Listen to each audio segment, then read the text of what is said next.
காலை மிக துடிப்புடன் வளம் வந்து கொண்டிருக்கின்றது. அந்த காலையை எப்படியும் அடக்கியே தீர்வோம் என்ற ஒரே நோக்கத்தோடு தர்மபுரி மாவட்டம் ஐயனார் குழு வீரர்கள் துடிப்புடன் வளம் வந்து கொண்டிருக்கின்றார்கள். ஒரு காலையா 9 வீரர்களா என பொறுத்திருந்து பார்ப்போம். Last for 2 minutes.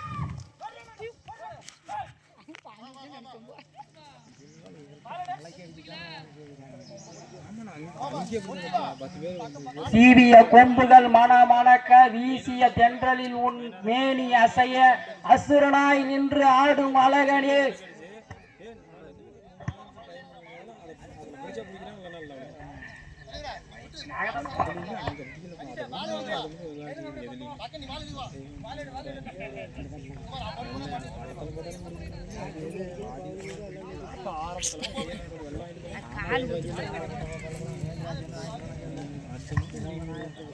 Last for 1 minute.